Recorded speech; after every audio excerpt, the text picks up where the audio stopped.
और আল্লাহ বললেন কাফেররা কি দেখে না আকাশ জমিন সব একসাথে ছিল, মহাবিস্ফোরণের মধ্য দিয়ে আমি মহাবিশ্ব তৈরি করেছি। এই বিস্ফোরণটার নাম কি বলতো? Big bang. মাশাআল্লাহ, কেমন শ্রোতা দেখছেন, সায়েন্সের সবকিছু নিয়ে বসছে আজকে। Big bang. স্টিফেন হকিং একটা বই লিখেছে, a brief history of time. সেখানে সে যে তথ্য দিয়েছে কোরআনের সাথে very similar to the concept of Stephen Hawking. Stephen Hawking এই কথা বলেছে। সে বলেছে মহাবিশ্ব সৃষ্টির আগে সবকিছু একটা অণুর ভেতরে ছিল। ইসলামিক লাইফ, জীবন গড়ুন কোরআন সুন্নাহর আলোকে। কারণ লূত আলাইহিস সালামের কওমের লোকেরা হোমোসেক্সুয়ালিটি প্র্যাকটিস করত, সমকামিতা, পুরুষে পুরুষে বিয়ে। এই আওয়াজ এখন বাংলাদেশেও ঢুকার চেষ্টা করতেছে। তাওহীদপন্থী মুসলমানদেরকে সচেতন হতে হবে। ওয়েস্ট থেকে কিছু আসলেই, ইন্ডিয়া থেকে কিছু আসলেই আমার দেশে ঢুকতে দেয়া যাবে না। চিল্লায় বলো ঠিক কি না? অনেকে মনে করে আমেরিকা থেকে কালচার আসলো, পোশাক আসলো, এটাই মনে হয় মডার্ন। ইন্ডিয়া থেকে নতুন পোশাক আসলো, এটাই মনে হয় মডার্ন। নো, ইসলামের চেয়ে মডার্ন, আধুনিক গোটা বিশ্বে দ্বিতীয় কিছু নাই। চিল্লায় বলো ঠিক কি না? এজন্য সাবধান। এদেশে অলরেডি একটা অর্গানাইজেশন হয়েছে, রেইনবো, রংধনু। এরা ছেলে ছেলেতে বিয়ে করতে চায়, মেয়ে মেয়েতে বিয়ে করতে চায়। আমরা তাওহীদি জনতা বেঁচে থাকতে বাংলার জমিনে এটা হতে দেব না। চিল্লায় বলো ঠিক কিনা? ওয়াজআলনা মিনাল মাই কুল্লা শাইইন হাই। পানি থেকে প্রাণবন্ত সবকিছু তৈরি করলো কে? আবার আল্লাহ বললেন কাফেররা কি দেখে না আকাশ জমিন সব একসাথে ছিল, মহাবিস্ফোরণের মধ্য দিয়ে আমি মহাবিশ্ব তৈরি করেছি। এই বিস্ফোরণটার নাম কি বলতো? Big bang. মাশাআল্লাহ, কেমন শ্রোতা দেখছেন, সায়েন্সের সবকিছু নিয়ে বসছে আজকে। Big bang. স্টিফেন হকিং একটা বই লিখেছে, a brief history of time. সেখানে সে যে তথ্য দিয়েছে কোরআনের সাথে very similar to the concept of Stephen Hawking. Stephen Hawking এই কথা বলেছে।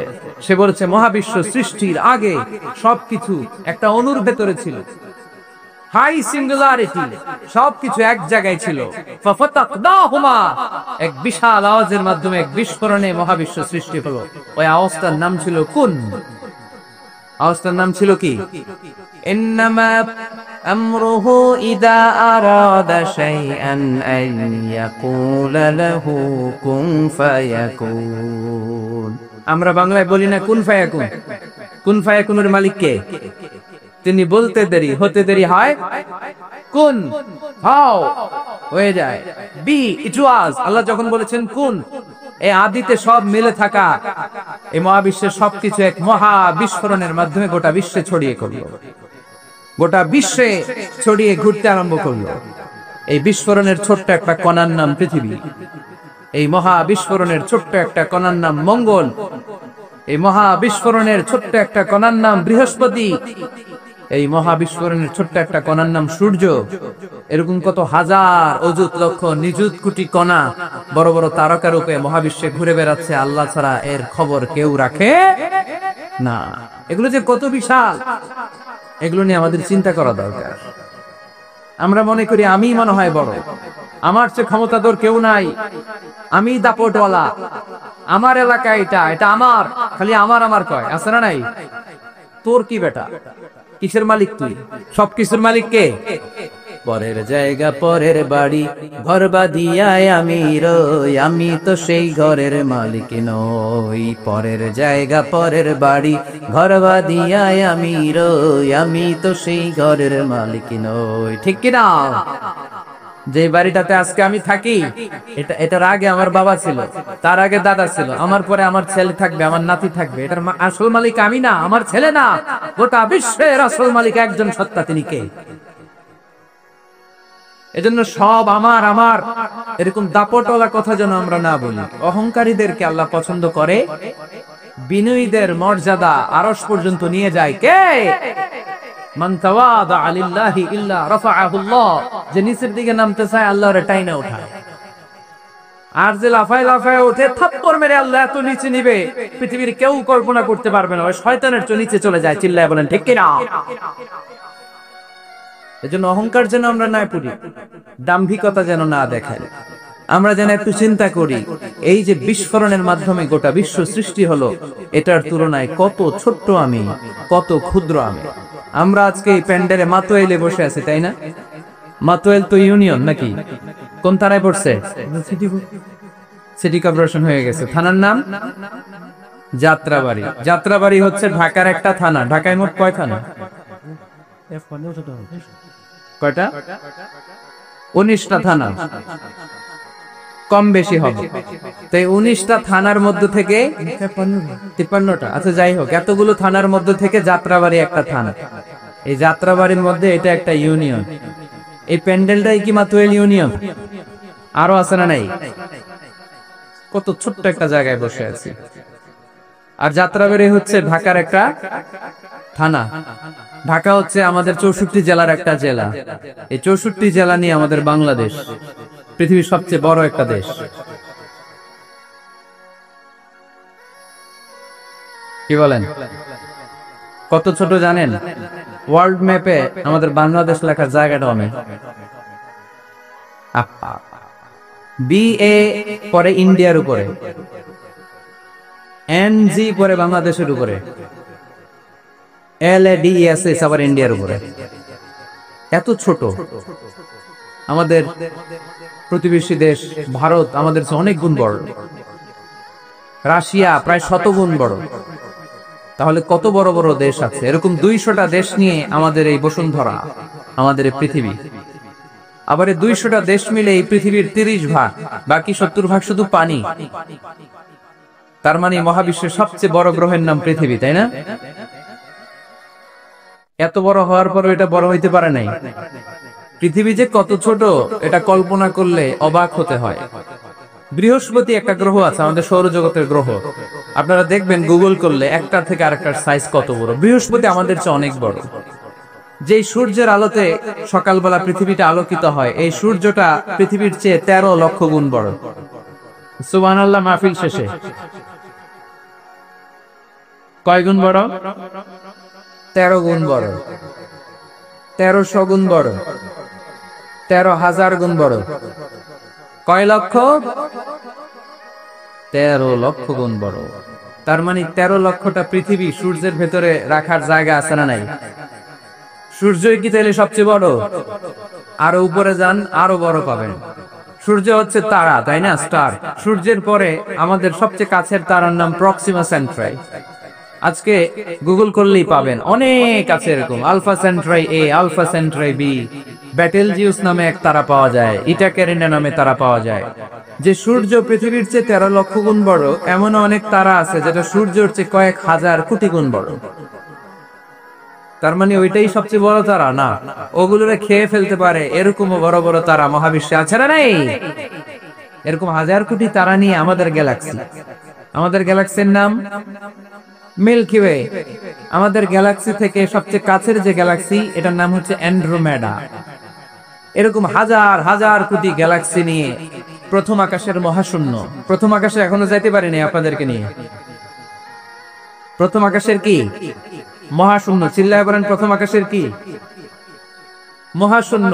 এর অনেক অনেক অনেক উপরে প্রথম আকাশ, যেখানে কিয়ামত অবধি নাসার বিজ্ঞানীদের যাওয়া সম্ভব হবে না। প্রথম আকাশের পরে আবার দ্বিতীয় আকাশের মহাশূন্য। না জানি ওইটাতে কি আছে, না জানি ওইটার মধ্যে আল্লাহ কি সৃষ্টি করে রেখেছে। দ্বিতীয় আকাশের মহাশূন্যের পরে দ্বিতীয় আকাশ, তারপরে তৃতীয় আকাশের মহাশূন্য, তারপরে তৃতীয় আকাশ। সুবহানাল্লাহ কইবেন না? তারপরে চতুর্থ আকাশের মহাশূন্য, তারপরে চতুর্থ আকাশ। একটার চেয়ে আরেকটা কত বড়। বিষ্ণু ইসলাম বললেন, তোমার হাতের আংটি, এই আংটি যদি সাহারা মরুভূমিতে ফেলে দাও, পুরো মরুভূমির তুলনায় তোমার আংটি যত ছোট, আল্লাহর দ্বিতীয় আসমানের তুলনায় আল্লাহর প্রথম আসমানটা ঠিক তত ছোট।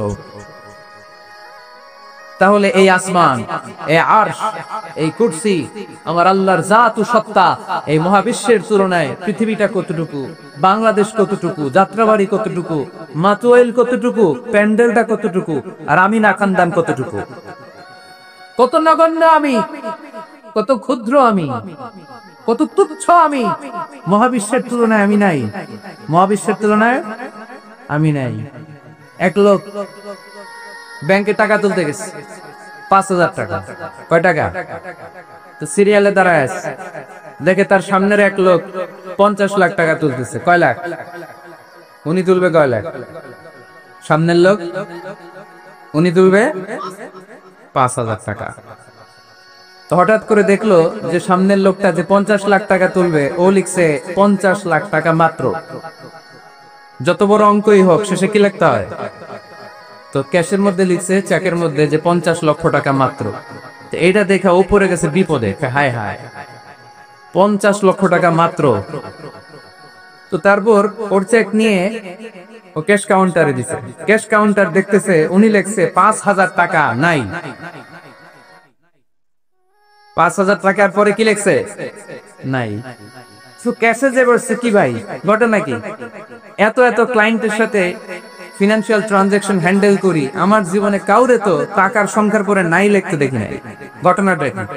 তো সে বলতে শুরু করলো, ভাই আমার আগে দেখলাম একজন 50 লাখ টাকা তুলছে, তো 50 লাখ টাকা যদি মাত্র হয়, আমার 5,000 তো নাই। এই যে মহাবিশ্বের বর্ণনা যে তোমাদেরকে শোনালাম, এগুলো যদি চিন্তা করি, আমি আছি?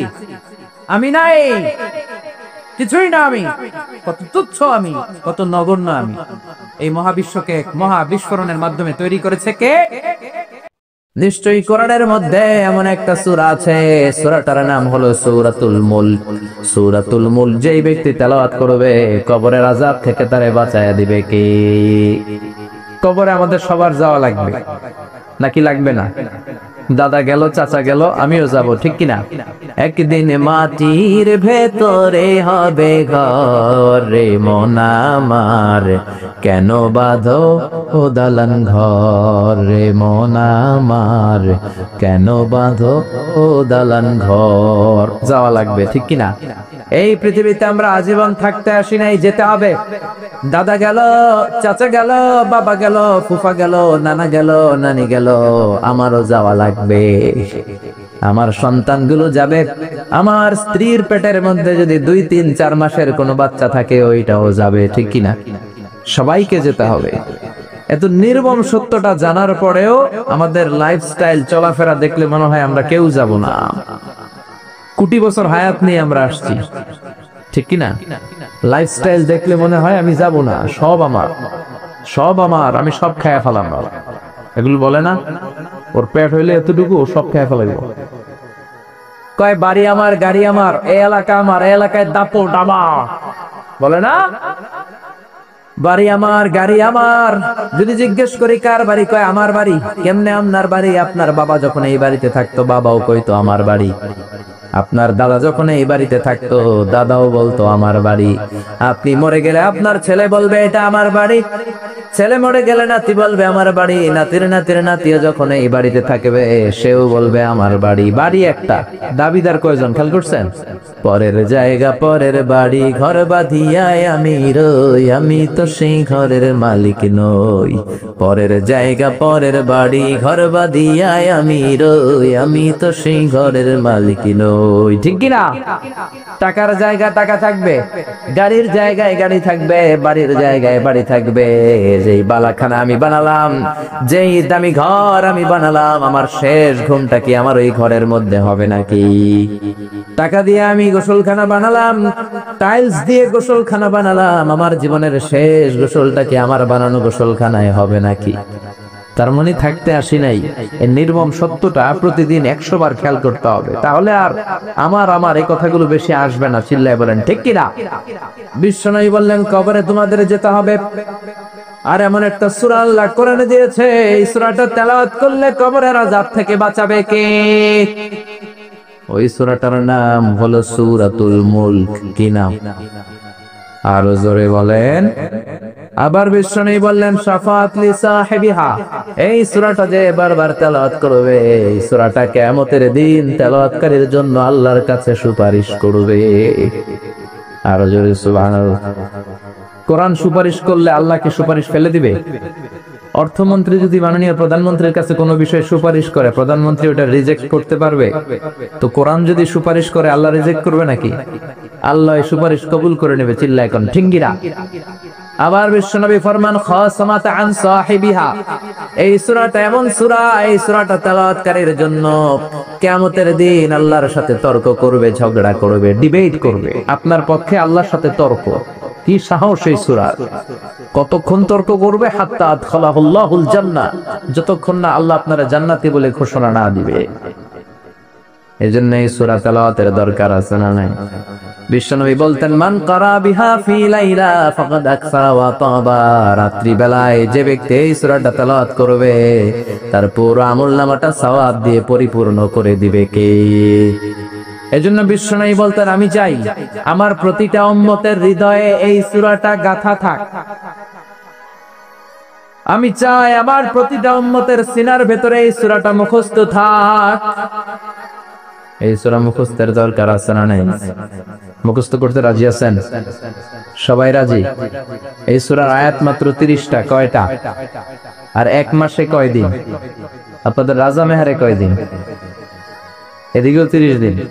শিওর? তাহলে প্রতিদিন যদি একটা করে আয়াত মুখস্থ করেন, তাহলে পুরো সূরাটা মুখস্থ করতে আপনার লাগবে কয় দিন? জোরে বলেন।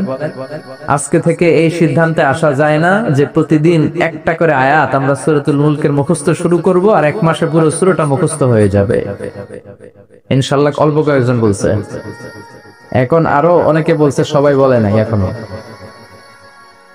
রাজি? রাজি? এটা আপনাদের বাড়ির কাজ, এটা আপনাদের homework. Consider this tafsir program as a class. The person is delivering lecture sitting in front of you. He is your teacher, and you all sitting guys are the students of Tafsir al-Quran. যিনি এখানে বসে কথা বলে উনি আমাদের শিক্ষক। আমার আগে যে মাওলানা বলতেছিলেন উনি ছিলেন তখন আমাদের শিক্ষক। এখন আমি একটু করে বসার সুযোগ পেয়ে গেলাম, আমি আবার হয়ে গেলাম শিক্ষক। আর আমরা সবাই কোরআনের ছাত্র। খুশি না বেজার? খুশি না বেজার? এজন্য এটাকে ক্লাস মনে করবেন। তাফসীর প্রোগ্রামকে ক্লাস মনে করলে কিছু শিখে যাওয়া যাবে। এজন্য আপনাদের এই ক্লাসের বাড়ির কাজ হচ্ছে, হোমওয়ার্ক হচ্ছে সূরাতুল মুলক মুখস্থ সামনের এক মাসে। রাজি? সবাই রাজি তো? তো পড়া দিবেন কার কাছে? আমি তো নাই, আমি তো আজকে দোয়া দিয়ে শেষ। এই যে হাফেজ সাহেব হুজুরের কাছে দিবেন, এই মাদ্রাসার হাফেজ সাহেব, ইমাম সাহেব, এদের কাছে এই সূরাটা শোনাবেন যে হুজুর আজহারি ভাই বলে গেছিল সূরাতুল মুলক মুখস্থ করার কথা, আমি করেছি, আপনি শোনেন। রাজি আছেন তো? এরকম পরিবেশ তৈরি করার দরকার আছে না নাই? এই সূরাটা, the surah is an eye opener for you. এটা আপনার চোখ খুলে দিবে। এই সূরা আপনার চিন্তার জগতে নাড়া দিবে, আপনার দৃষ্টিকে উন্মোচিত করে দিবে, আপনার ঘুমন্ত বিবেককে জাগিয়ে তুলবে। আল্লাহ তাআলা এই সূরার ভেতরে নাস্তিকদের জন্য কিছু ডোজ দিয়েছে, মেডিসিন। নাস্তিক আছে না নাই? আমরা আল্লাহ বিশ্বাস করি, আমরা আস্তিক, আর যারা করে না তারা নাস্তিকরা বলে আমরা আল্লাহরে মানি না। কেন মানো না? কই দেখি না তাই মানি না। কি যুক্তি? আনসিন ইজ নাথিং, যেটা দেখা যায় না ওটা বিশ্বাস করা যায় না। কিন্তু ওরা অনেক কিছু দেখে না, তারপরেও মানে আছে না নাই? ওরা কি বাতাস দেখে? তো মানুষ কেন? Do you see the air in the atmosphere? So why do you believe on that? Do you see the bad headache someone feel in his head? কেউ যখন মাথায় ব্যথা পায় তুমি কি দেখো? So why do you believe on that? তাহলে বিশ্বাস করো কেন? অনেকে আসে, হুজুর মাথা ব্যথা, একটু ফু দিয়ে দেন। আমরা ফু দিয়ে দেই। এই যে মাথা ব্যথা লোকের করতেছে, আমি দেখি। কথা বলেন। আরে আমি তো আমারই দেখি না। আপনি আপনার চোখ দেখেন আয়নার সাহায্য ছাড়া? কথা বলে। আমার চোখ না, আপনার চোখ দেখেন। আমি আপনারটা দেখি, আপনি আমারটা দেখেন, কিন্তু আমি কি আমারটা দেখতে পাচ্ছি? আয়না ছাড়া আমরা আমাদের চোখ দেখতে পাই না। আয়নার সাহায্য ছাড়া আমরা আমাদের পিঠ দেখতে পাই না। আপনি আপনার পিঠ দেখছেন কখনো? আরে আয়না দিলেও তো পিঠ দেখতে গেলে ঘাড় ভেঙে যাবে, ঠিক কিনা? তাহলে নিজেরাই তো দেখো না। আল্লাহ ডেকে বলে, গোলাম আমার সৃষ্টি নৈপুণ্যের দিকে তাকা, আমার সৃষ্টি রাজ্যের দিকে তাকা। আমার সৃষ্টির মাঝে আমি আল্লাহর নিদর্শন আছে না নাই? সাগরের দিকে তাকান। কক্সবাজারে যাবেন, সাগরের দিকে তাকাবেন, বঙ্গোপসাগরের ঢেউগুলো যখন দেখবেন আপনার মনের মধ্যে এমনি চলে আসবে সাগরের একজন মালিক আছে না নাই? আপনি পাহাড়ের দিকে তাকান, মরুভূমির দিকে তাকান, মরুভূমির দিকে তাকালেই বুঝবেন এই মরুভূমির স্রষ্টা ছাড়া নাই। আপনি ঝর্ণার দিকে তাকান, তখনই আপনি বুঝবেন ঝর্ণার মালিক ছাড়া নাই। ঝর্ণা ঝর্ণা ঝর্ণা রে, বলনা বলনা বলনা রে, কার বিরহে পাগল পড়া তুই, কার মিলনে ফুল ফসলে ভরা রে তোর দুকুল ভুই, কার মিলনে ফুল ফসলে ভরা রে তোর দুকুল ভুই। ঝর্ণা ঝর্ণা ঝর্ণা রে, বলনা বলনা বলনা রে, কার বিরহে পাগল পড়া তুই। পড়েন সুবহানাল্লাহ। আপনি যদি নিরপেক্ষ ভাবে তাকান মহাবিশ্বের দিকে, এই সৃষ্টির দিকে, অটোমেটিক্যালি আপনি বুঝবেন এই সৃষ্টির একজন কন্ট্রোলার আছে, নিয়ন্ত্রক আছে, মহা নিয়ন্ত্রক, তিনি হচ্ছেন আল্লাহ। চিল্লা এখন ঠিক কিরা? কুফানগরীতে এক নাস্তিক ছিল, উল্লুকা পাঠা। ওই নাস্তিক বলে আমি আল্লাহরে মানি না, কেউ যদি বিশ্বাস করায় দিতে পারে মানবো। কুফার লোকেরা বলল, ইনদানা ইমাম ইসমুহু নু'মান ইবনে সাবিত, আমাদের একজন ইমাম আছে, ওর নাম নু'মান, আসলে উনি ইমাম আল আযম আবু হানিফা। লোকেরা বলে আমাদের ইমাম তোমারে বুঝাতে পারবে যে স্রষ্টা বলে একজন আছে। নাস্তিক বলে আমি মানি না, যদি আমারে বুঝাতে পারে তবেই আমি মানবো। নাস্তিক বলে ঠিক আছে, তোমাদের ইমামকে আসতে বলো, ইমামের সাথে আমি বসবো। কখন? আগামীকাল জুমার নামাজের পর দুপুর 2টায়। ইমাম আবু হানিফা আল্লাহর পক্ষে, নাস্তিক আল্লাহর বিপক্ষে। হাজার হাজার মানুষ এসেছে, নাস্তিক এসেছে, আসে নাই শুধু ইমাম আবু হানিফা। সবাই তো বিব্রতকর পরিস্থিতিতে পড়ে গেছে, কিরে আবু হানিফার আসল কথা আসে নাই, 9:30 বাজে, 2:30 বাজে আসে না, 3টা বাজে আসে না, আসল কথা 2টায়, 3:30 বাজে আসে না, 4টার দিকে ইমাম আবু হানিফা দৌড়ে আসছে। নাস্তিক বলে যেই লোকের সময় জ্ঞান নাই ওই লোকের সাথে কোনো কথা নাই। ইমাম আবু হানিফা বললেন ইনদি উযর, আমার একটা এক্সকিউজ আছে। কি এক্সকিউজ? সাইয়েদনা ইমাম আবু হানিফা এবার ওনার এক্সকিউজের ফিরিস্তি দিতে লাগলেন। তিনি বললেন আমি ঘর থেকে বেরোই সবসময় একটা নদী পড়ে, আজকে নদীর সামনে এসে দেখি নদীর সামনে কোনো মানুষ নাই, লোকজন নাই, নৌকা নাই। হঠাৎ দেখলাম নদীর পাশে বিশাল বড় একটা গাছ, দেখলাম অটোমেটিক্যালি এমনি এমনি গাছটা 2 ভাগ হয়ে গেল। গাছ থেকে এমনি এমনি তক্তা বের হয়ে গেল, তক্তাগুলো এমনি এমনি জোড়া লেগে নৌকা হয়ে গেল, নৌকাটা এমনি এমনি নদীতে পড়ে গেল। লগি ছাড়া, বৈঠা ছাড়া, মাঝি ছাড়া নৌকা আমাকে নদীর এপার থেকে ওপারে নিয়ে গেল। এই পুরো প্রক্রিয়াটা হতে হতে 2 ঘন্টা দেরি হয়েছে, এজন্য আমার আসতে দেরি। নাস্তিক কয় তগো ইমাম গাঞ্জা খাইছে। কি খাইছে? আবু হানিফা বললেন আমারে গালি দেন কেন? নাস্তিক বলে মাথা আপনার ঠিক নাই, কি বলতে কি বলেন, রাতে মনে হয় ঘুম হয় নাই, বাড়িতে মনে হয় বউর লাগে মারামারি করছেন। সাইয়েদনা ইমাম আবু হানিফা বললেন কেন, কি হয়েছে, সমস্যা কোথায়? নাস্তিক বলে এমনি এমনি গাছ থেকে তক্তা বেরোয় নাকি? এমনি এমনি তক্তা জোড়া লাগে নাকি? মিস্ত্রি ছাড়া, করাত ছাড়া নৌকা হয় নাকি? এমনি এমনি মাঝি ছাড়া নৌকা চলে নাকি? ইমাম আবু হানিফা বললেন now you are on the right track, এই তো আপনি লাইনে চলে আসছেন। এমনি এমনি গাছ কাটা যায় না, এমনি এমনি গাছ থেকে তক্তা বের হয় না, এমনি এমনি তক্তা জোড়া লাগে নৌকা হয় না, এমনি এমনি মাঝি ছাড়া নদীর উপরে নৌকা চলে না। তাহলে আকাশটা কেমন হলো, জমিনটা কেমন করে এমনি এমনি হলো, পাহাড় কেমন করে এমনি এমনি হলো, বিশাল সাগর তরঙ্গ বিক্ষুব্ধ সাগর কেমন করে এমনি এমনি হলো? আল্লাহু আকবার। নাস্তিক তো একেবারে কুপোকার, তাই তো এইভাবে তো ভেবে দেখি নাই, আসলেই তো আমি একটা উল্লুকা পাঠা। নাস্তিক বলে ও ইমাম আবু হানিফা, আপনি আমার ঘুমন্ত বিবেককে জাগিয়ে তুলেছেন, আপনি আমার চিন্তার জগতে নাড়া দিতে পেরেছেন, আর আমি দেরি করতে চাই না, আপনার হাতে একটা চুমু দেব আর আমারে পড়িয়ে দেন লা ইলাহা ইল্লাল্লাহু মুহাম্মাদুর রাসূলুল্লাহ সাল্লাল্লাহু। এজন্য নাস্তিকদের জন্য কিছু হালকা ডোজ আল্লাহ সূরার ভেতরে দিয়ে দিয়েছেন, এগুলো কি শুনতে রাজি আছেন? শুনবেন সবাই? কষ্ট হচ্ছে না তো? সূরার নাম কি? মনোযোগ আসছে না গেছে? সূরার নাম কি জোরে বলেন? মুলক মানে ক্ষমতা, মুলক মানে কি? পাওয়ার, অথরিটি, সভরেনিটি। আল্লাহ সূরাটা শুরু করলেন তাবারাকাল্লাযী বিয়াদিহিল মুলকু ওয়া হুয়া আলা কুল্লি শাইইন কাদির। সুমহান সেই সত্তা যার হাতে ক্ষমতা আর তিনি পৃথিবীর সব বিষয়ে সক্ষমতা রাখেন। সুবহানাল্লাহ, তিনি সব করতে পারেন। তাবারাকাল্লাযী বিয়াদিহিল মুলক, সুবহান সেই সত্তা যার হাতে ক্ষমতা। ক্ষমতা কার হাতে? আর জোরে বলেন কার হাতে? নাকি আপনাদের হাতে? আপনারা তো কোন ক্ষমতা নাকি আপনাদের হাতে? আপনার নাকি ক্ষমতার মালিক? সকল ক্ষমতার উৎস নাকি আপনারা? সকল ক্ষমতার উৎস জনগণ, কথাটা কি ঠিক আছে? এটা রাষ্ট্রীয় কুফুরি। রাষ্ট্র থেকেও অনেক কুফুরির ডোজ আমাদেরকে শিখানো হয়। চিল্লায় বলেন ঠিক কিনা? সকল ক্ষমতার মালিক একজন, চিল্লায় বলো তিনি কে? আল্লাহ হলেন সকল ক্ষমতার মালিক। আমাদের কোনো ক্ষমতা নাই, আমরা সবাই দুর্বল। ওয়া খুলিকাল ইনসানু দাঈফা, আল্লাহ আমাদেরকে দুর্বল করে বানিয়েছেন। আমরা শুধু দুর্বল না, দুর্বলের ঘরের দুর্বল। আমি দুর্বল, আমার বাপ দুর্বল, আমার দাদা দুর্বল, আমাদের 14 গোষ্ঠী দুর্বল। তার মানে দুর্বলের ঘরের, দুর্বলের ঘরের। আপনি যদি ক্ষমতার মালিক হন, পেটে ব্যথা হলে আপনি চিৎকার চেঁচামেচি করেন কি করেন না? পেট মোচড়ালে বিছানায় গড়াগড়ি খান কি খান না? 3 বার ডায়রিয়ার কারণে পাতলা পায়খানা হয়েছে, টয়লেটে গেছে, 4 বারের বেলায় আর চেহারার দিকে তাকানো যায় না। 5 বার টয়লেট হইলে টয়লেট থেকে বের হয়ে আই আর হাইতান না, আরে মাফ করে দে, আই মরে যাইও। তো মরবেন কেন? আপনি না ক্ষমতার মালিক। এখন থেকে ডায়রিয়া হলে টয়লেট থেকে বের হয়ে বলবেন আমি ক্ষমতার মালিক, এজন্য আমার ডায়রিয়া হয়।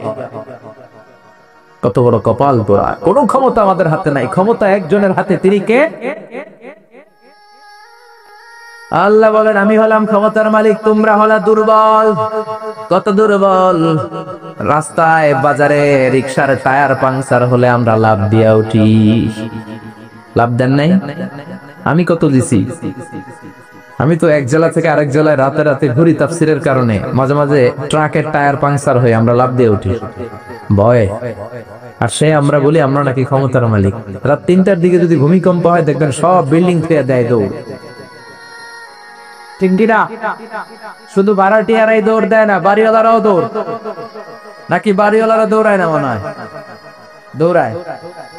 ভাড়াটিয়াও দৌড়, বাড়িওয়ালাও দৌড়, পুলিশ প্রধান দৌড়, র্যাবের প্রধান দৌড়, রাষ্ট্রপতিও দৌড়। শুধু প্রধানমন্ত্রী দৌড় দেয় না, উনিও দেয়। আমি কই নাই, কিন্তু আপনারা কইছেন। আমার কোনো দোষ নাই। তার মানে সবাই দৌড়। চাচা আপন প্রাণ বাঁচা।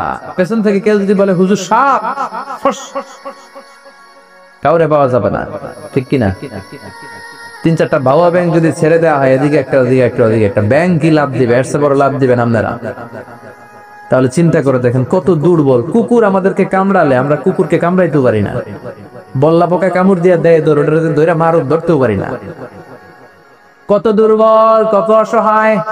অসুখ হলে টের পাওয়া যায়, বিপদ হলে টের পাওয়া যায়। কত দুর্বল আল্লাহ আমাদেরকে বানালেন। এজন্য আল্লাহ বললেন খবরদার, তোমাদের কোনো ক্ষমতা নাই, ক্ষমতার মালিক কে? তাবারাকাল্লাযী বিয়াদিহিল মুলকু ওয়া হুয়া আলা কুল্লি শাইইন কাদির। সুবহান সেই সত্তা যার হাতে ক্ষমতা, সব ক্ষমতার মালিক কে? এজন্য আল্লাহ বললেন কুলিল্লাহুম্মা মালিকাল মুলকি তুতিল মুলকা মান তাশাউ ওয়া তানজিউল মুলকা মিম্মান তাশা ওয়া তুইজ্জু মান তাশাউ ওয়া তুযিল্লু মান তাশাউ বিয়াদিকাল খায়র ইন্নাকা আলা কুল্লি শাইইন কাদির। আল্লাহ হলো ক্ষমতার মালিক। তিনি ক্ষমতার চেয়ারে যারে মনে চায় বসান, যারে মনে চায় নামায়া দেন। তিনি সম্মান দেন, তিনি চাইলে মানুষকে অপমানিত করেন। তিনি কে? এই যে বিভিন্ন দেশের ক্ষমতায় প্রধানমন্ত্রী রাষ্ট্রপতিরা বসে, বসায় কে? আবার নামায় কে? ফেরাউন রে মিশরের মসনদে বসালো কে? নমরুদ রে বসালো কে? আবার নাফরমানি করার কারণে দুনিয়া থেকে বিদায় করে দিল কে? এখনো যদি কেউ নাফরমানি করে ওইটারও সাইজ করতে পারে কে? কেউ যেটা পারে না পারে কে? বিশ্বাস হয়? বিশ্বাস হয়? এজন্য আল্লাহ বললেন গোলাম তোমরা কোনো ক্ষমতার মালিক নও, তোমাদের ক্ষমতা নকল ক্ষমতা, আসল ক্ষমতা কা? এই পৃথিবীতে দেখবেন কোন দেশের প্রেসিডেন্ট বা প্রধানমন্ত্রী 5 বছর মেয়াদে ক্ষমতায় বসে না, কোন দেশের 10 বছর মেয়াদে। আল্লাহ ক্ষমতায় বসছে কয় বছর মেয়াদে? 20 বছর, 50, 100, আরো বেশি, আজীবন মেয়াদ। আল্লাহর 5 বছর 10 বছর নাই, 20 বছর 30 বছর নাই। আল্লাহ বলে আমার ক্ষমতার আজীবন মেয়াদ। ওয়াল আউয়াল ওয়াল আখির ওয়াল যাহির ওয়াল বাতিন ওয়া হুয়া বিকুল্লি শাইইন আলীম। আমি প্রকাশ্য, আমি গোপন, আমি প্রথম, আমি শেষ। অনাদিকাল থেকে আমি আল্লাহ ক্ষমতার চেয়ারে বসা, অনন্তকাল পর্যন্ত ক্ষমতার চেয়ারে থাকবো। তিনি কে? জোরে বলেন। তাহলে আমাদের ক্ষমতার সাথে ওনার ক্ষমতার কোনো মিল আছে? আবার পৃথিবীর অনেক দেশে দেখবেন ডেমোক্রেটিক সিস্টেমে ভোটে জিতে ক্ষমতায় আসা লাগে। আল্লাহ তো ভোটে জিতে আসছে, ক্ষমতায় আসছে। অনেক দেশের ডিক্টেটরশিপ, স্বৈরাচারী পদ্ধতিতে জোর জার মুল্লুক তার, আল্লাহকে এই সিস্টেমে আসছে।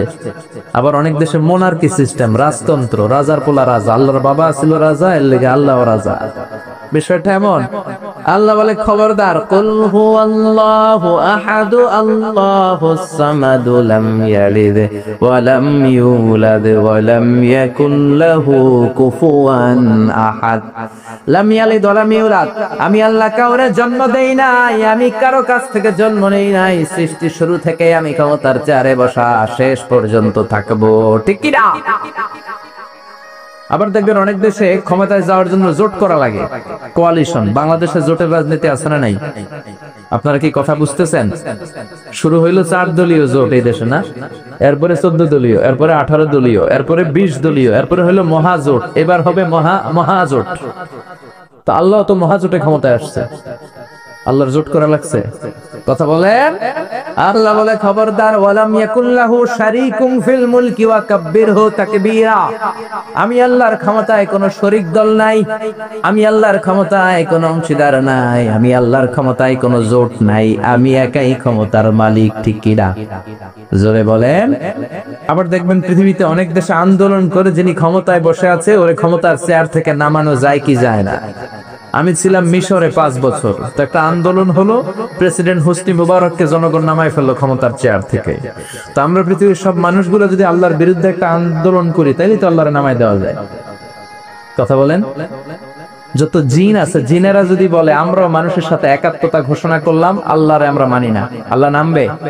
মানুষ জিন ভাই ভাই, আল্লাহর আর রক্ষা নাই, আল্লাহর ক্ষমতা শেষ। ফেরেশতারাও যদি বলে আমরাও আল্লাহরে মানি না, জিন ফেরেশতা মানুষ 3 দলীয় জোট। কয় দলীয়? 3 দলীয় জোট করলে মনে হয় আল্লাহ ক্ষমতা থেকে নামতে বাধ্য।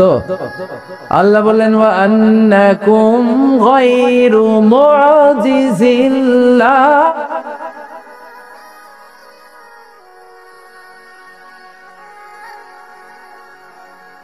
গোটা বিশ্বের সবাই মিলে যদি, জিন পরি মানুষ মিলে যদি আমি আল্লাহর বিরুদ্ধে জিহাদ করো, আমি আল্লাহর বিরুদ্ধে বিদ্রোহ করো, আমার বিরুদ্ধে জোট করো, আন্দোলন করো, আমার ক্ষমতার 1 আনাও তোরা কমাতে পারবি না। ঠিক কিনা? এজন্য আমাদের ক্ষমতার সাথে আল্লাহর ক্ষমতার কোনো মিল আছে? জোরে বলেন। আবার দেখবেন পৃথিবীর অনেক দেশে অনেক রাজা, সুলতান বয়সের ভারে নুজ্জ হয়ে যায়, 70-80, এরপর স্বেচ্ছায় অবসরে যায়, সেলফ রিটায়ারমেন্ট। আই আর হাইতান্ন, আমি আর পারবো না, অবসরে যাব, আমার অনেক বয়স হয়েছে, বুড়া হয়ে গেছে, আর পারি না। তো আল্লাহরও তো অনেক বয়স হয়েছে, এবার আল্লাহর অবসরে যাওয়া উচিত। কি বলে? অবসরে যাবে। আল্লাহ ক্লান্ত হয়, ঘুম আসে। আল্লাহ বলে, লা তাখুযুহু সিনাতু ওয়ালা নাওম, আমার ঘুম নাই, আমার তন্দ্রা নাই। ওয়ালা ইয়াউদুহু হিফযুহুমা ওয়া হুয়াল আলিয়্যুল আযীম। গোটা বিশ্ব চালাতে যে আমি আল্লাহ ক্লান্ত হই না, শ্রান্ত হই না, ঘুম নাই, তন্দ্রা নাই, কোনো সমস্যা নাই। আমি প্রথম থেকে যে ক্ষমতার চেয়ারে বসলাম, চিরকাল ক্ষমতার চেয়ারে থাকবো। ঠিক কি না? এজন্য আল্লাহ বললেন, তাবারাকাল্লাযী বিয়াদিহিল মুলকু ওয়া হুয়া আলা কুল্লি শাইইন কাদির। সুমহান সেই সত্তা যার হাতে ক্ষমতা, আর তিনি চাইলে সব করতে পারেন। তিনি কে?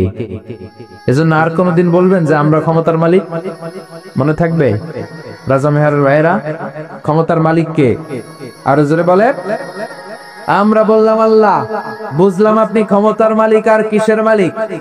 আল্লাহ বললেন আল্লাযী খালাকাল মাউতা ওয়াল হায়াতা লিয়াবলুয়াকুম আইয়ুকুম আহসানু আমালা ওয়া হুয়াল আজিজুল গফুর। আল্লাহ বললেন আমি এমন সত্তা, আমি জীবন বানিয়েছি, মরণ বানিয়েছি। আমি আল্লাহ জীবন দেই, আমি আল্লাহ মরণ দেই। জীবনের মালিক কে? মরণের মালিক কে? প্রাণ ভিক্ষা দিতে পারে কে? নাকি আমনেগো রাষ্ট্রপতি? আমনেগো রাষ্ট্রপতি তো নাকি প্রাণ ভিক্ষা দেয়, তাই না? আর রাষ্ট্রপতিরও তো প্রাণ ভিক্ষা দিবে আল্লাহ। চিল্লা এখন ঠিক কিনা? আল্লাহ বললে আমি জীবন বানাই, আমি মরণ বানাই, আর জীবন মরণের মাঝখানে আমি বানিয়ে রেখেছি রুহু। কি রুহু ছিলেন তো? কালার কি? ওজন? দেখতে কেমন? কোনদিন দেখেছেন কি? মানুষ সব বানাতে পারে, রুহু বানাতে পারে। আল্লাহ বলে তোরা কম্পিউটার বানাতে পারিস, প্লেন বানাতে পারিস, রকেট বানাতে পারিস, রোবট বানাতে পারিস, সুফিয়া খালারেও বানাতে পারিস। সুফিয়া খালা আছে না নাই? এইটাও চিনেন আপনারা? ঢাকা আসছে, এটা মেয়ের আকৃতি দেয়া হয়েছে, লিপস্টিক পরিয়েছে, ঠিক কিনা? যারা এটারে এনেছে, পেট্রোনাইজ করেছে, পিছন থেকে পৃষ্ঠপোষকতা দান করেছে, কিয়ামতের দিন আল্লাহ বলবে এই সুফিয়ার ভিতরে রুহু দে। চিল্লায়ে বলেন ঠিক কিনা? রোবট বানান, সায়েন্টিফিক ডেভেলপমেন্ট করেন, কিন্তু মানুষের আকৃতি দেয়া যাবে? আল্লাহ বলবে রুহু দে। কেন সুফিয়ারে বানালি? কেন সুফিয়ারে নিয়ে ফাজলামি করলি? এটারে প্রতিবন্ধীর মতো মনে হয়েছে আমার কাছে। এমনে তাকায়, এমনে তাকায়, এমনি করে, এমনি করে। দেখছেন আপনারা? সবকিছু আগে থেকেই ডিভাইস পেটের ভেতরে সেট করা। মানুষ রোবট বানাতে পারে, প্লেন বানাতে পারে, রকেট বানাতে পারে। মানুষ কোনোদিন রুহু বানাতে পারে নাকি? কথা বলেন জোরে। পারে? মক্কার কাফিররা বলল মুহাম্মদ, ও মুহাম্মদ, রুহু কারে বলে? আমরা রুহু দেখি না কেন? What is the spirit? মা হুয়া রূহ? রূহ কি আমাদেরকে বলো, যদি বলতে পারো ঈমান আনবো। বিশ্বনবী বলতে পারেন না, কারণ বিশ্বনবী মন গড়া কিছু বলেন না। আকাশ থেকে ওহী নাজিল হলে তবেই বলেন, ঠিক কি না? বিশ্বনবী গ্রিন সিগন্যালের অপেক্ষায়, দেখে আল্লাহ কি বলে। আল্লাহ আয়াত নাযিল করলেন, ইয়াসআলুনাকা আনির রূহি কুলির রূহু মিন আমরি রাব্বি ওয়া মা উতীতুম মিনাল ইলমি ইল্লা কালিলা। পড়েন সুবহানাল্লাহ। আল্লাহ বলে রুহু হলো আমার আদেশ, স্পেশাল অর্ডার। আমার অর্ডারে রুহু ঢুকে, আমার অর্ডারে রুহু বের হয়। পৃথিবীর কোন মানুষ রুহু বের করতে পারবে? আমরা কোনদিন রুহু বানাতে পারবো? কথা বললেন। দাদা যে মরছে, চাচা যে মরলো, কোন দিক দিয়ে রুহুটা উড়াল দিল দেখছেন? কে দেখছেন? হাত তোলেন তো, কেউ দেখেছেন? রাজা মেহেরের ভাইরা, রুহু দেখা যায় না, ধরা যায় না। আল্লাহর আদেশে ঢুকে, আল্লাহর আদেশে ফুরুত করে উড়াল দেয়। চিল্লা এখন ঠিক কিনা? আল্লাহ বললেন রুহু বের করতে পারবে না, আবিষ্কার করতে পারবে না। ইউনাইটেড স্টেটস অফ আমেরিকার এক মেডিকেল সায়েন্টিস্ট সে চ্যালেঞ্জ দিয়েছে যে কোরআন বলে রুহু খুঁজে পাওয়া যায় না, আমি রুহু বের করব। কি বের করব? এই রুহু বের করে আমি নোবেল প্রাইজ পাবো, নোবেল লরেট হব। তো 7 বছর সে গবেষণা করছে মুমূর্ষু রোগীদের নিয়ে, মাগার রুহু খুঁজে পায় না। তারপর তার মাথায় চিন্তা আসলে, এক কাজ করি, গ্লাস ফিটিং করা একটা ছোট্ট ঘর বানাই, বুলেট প্রুফ গ্লাস, মানে গুলি মারলেও গুলি ঢুকবে না। আমাদের মাননীয় রাষ্ট্রপতি মহোদয়, প্রধানমন্ত্রী মহোদয় যে গাড়িগুলোতে চড়ে, এগুলো বুলেট প্রুফ, গুলি মারলে ঢুকে। তো এরকম বুলেট প্রুফ গ্লাস ফিটিং করা রুম সে তৈরি করে তার টিমের লোকদেরকে বললো, যাও আইসিইউ থেকে, ইন্টেনসিভ কেয়ার ইউনিট থেকে মুমূর্ষু রোগীগুলোরে ধরে নিয়ে আসো। তার ধারণা এই বুলেট প্রুফের গ্লাসের ভিতরে যদি, গ্লাসের রুমের ভিতরে যদি মুমূর্ষু রোগীকে ঢুকানো হয়, ওই রোগী মারা গেলে রুহু আর এই গ্লাস ভেদ করে বেরোতে পারবে না। কারণ বুলেট প্রুফের গ্লাস তো কি প্রুফ? কি প্রুফ? Bullet proof. তো নিয়ে আসা হলো আইসিইউ থেকে, ঢুকাও। ঢুকানোর আগে বলতেছে চেক হিজ বিপি, তার ব্লাড প্রেসার মাপো। বলতেছে sir BP is okay, check the weight. এবার ওজন মাপো, লোকটার ওজন হচ্ছে 80 কেজি। কয় কেজি? এবার মেডিকেল টিমের প্রধান অনেক আশা ভরসা নিয়ে যে আজকা রুহু ধরে ছাড়ুক, ঢুকা। ঢুকানোর পরে এদেরকে আবার অক্সিজেনের মাস্ক দেওয়া, কৃত্রিম ভাবে অক্সিজেন দেয়া, লাইফ সাপোর্টে রাখা। মেডিকেল টিমের প্রধান বলল লাইফ সাপোর্টটা খুলে ফেল। সবাই বলল স্যার খুলে ফেললে তো মরে যাবে। টিমের প্রধান কয় মারার জন্যই তো আনছি, না মরলে রুহু বামু কেমনে? তো লাইফ সাপোর্ট খুলে ফেললো, বুলেট প্রুফের গ্লাস ফিটিং করা রুম আটকে দেয়া হলো। অক্সিজেনের অভাবে ছটফট ছটফট করতে করতে লোকটা শেষ, লোকটা ময়রা ভূত হয়ে গেছে। এবার মেডিকেল টিমের প্রধান রুহু খুঁজে ডানে বায়ে, কিন্তু রুহু তো পাওয়া যায় না, রুহু পাওয়া যায় না। এবার গ্লাসের দরজা খুলে মুমূর্ষ রোগীটা মরে গিয়েছে, মরা লাশ বের করে হাত দিয়ে গ্লাসের ভিতরে এরকম খোঁজা শুরু করছে। রুহু কি খোঁজে? রুহু বুঝে এমনি ধরা যায়? একে টাকি মাছ আদানোর কথা বলে, খুঁজে পাওয়া যায় না। সে বললে একটা কাজ কর, চেক হিজ বিপি। বিপি মাপতো? স্যার মরে গেছে তো, কোনো বিপি নাই, মানে এই যে অলিন্দ নিলয় সিস্টোলিক ডায়াস্টোলিকের যে ধাক্কা, এটা নাই, মরে গেছে। কিন্তু মরার পরও মানুষের ওজন থাকে কি থাকে না? মরার আগে লোকটার ওজন ছিল কয় কেজি? 80 কেজি। এবার ওজন দিয়ে দেখা গেল লোকটার ওজন হয়ে গেছে 78 কেজি। কয় কেজি কমছে? কয় কেজি? মেডিকেল টিমের প্রধানকে আমি পাইছি। সবাইকে কি পাইছেন? কয় ওইটা। কোনটা? কয় রুহু। কেমনে পাইছেন? কয় মরার আগে ছিল 80 কেজি, মরার পরে 78 কেজি, কমছে 2 কেজি। তার মানে যেটা উড়াল দিছে ওইটাই 2 কেজি। মানে কিছু একটা তো পাইছে, রুহু না পাক, কিছু একটা হিসাব মিলানো গেছে না? তা না হলে মরার আগে 80, মরার পরে 78 হবে কেন? কিন্তু সায়েন্সের সিস্টেম হচ্ছে একটা এক্সপেরিমেন্ট করে আপনি ফাইনাল জাজমেন্ট দিতে পারবেন, আরো কিছু নমুনা সংগ্রহ করতে হবে। মেডিকেল টিমের প্রধান বলল আরেকটারে ধইরা আন আইসিইউ থেকে, ব্লাড প্রেসার মাপ, ওজন মাপ। তারা বলল ওজন হলো এই লোকটার 70 কেজি। কয় কেজি? আবার গ্লাস ফিটিং করা রুমের ভিতরে ঢুকায় দিল। লাইফ সাপোর্ট খুলে ফেল, অক্সিজেন নাই। এই লোকটাও ছটফট ছটফট করে মরে গেল। এইবার রুহু খুঁজে, রুহু নাই।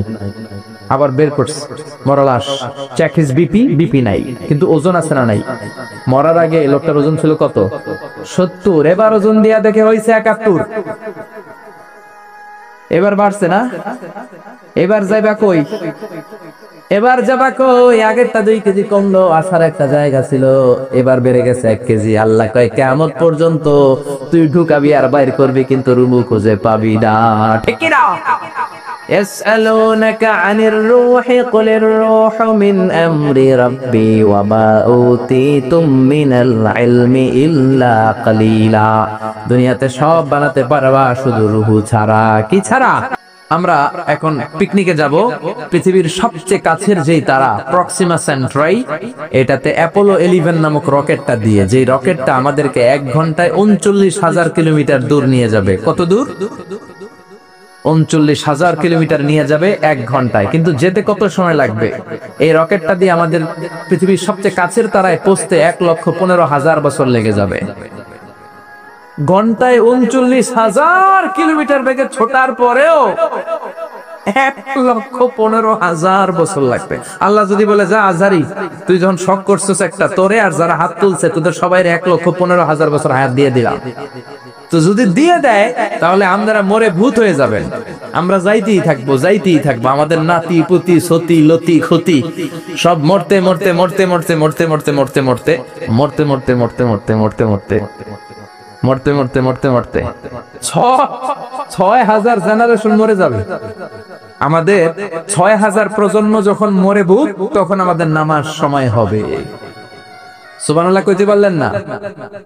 ইন্নাল হামদালিল্লাহ নাহমাদুহু ওয়া নাস্তাঈনুহু ওয়া নাস্তাগফিরুহু ওয়া নু'মিনু বিহি ওয়া নাতাওয়াক্কালু আলাইহি ওয়া না'উযু বিল্লাহি মিন শুরুরি আনফুসিনা ومن سيئات أعمالنا من يهده الله فلا مضل له ومن يضلل فلا هادي له أي فلن تجد له وليا مرشدا ونشهد أن لا إله إلا الله وحده لا شريك له والذي لا ضد له ولا ند له لا مثل له ولا مثيل له لا وزير له ولا كفيل له لا شبه له ولا شبيه له لا ولد له ولا والد له وهو الواحد الفرد الصمد لم يلد ولم يولد ولم يكن له كفوا أحد ونشهد أن سيدنا ونبينا وحبيبنا وبشيرنا ونذيرنا وطبيبنا وطبيب أرواحنا وحبيبنا وحبيب ربنا محمدا عبد الله ورسوله أرسله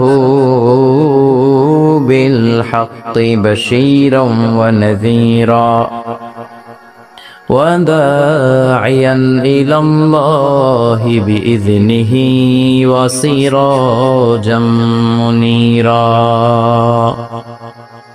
أما بعد فقد قال الله تعالى في كلامه المجيد وفي فرقانه الحميد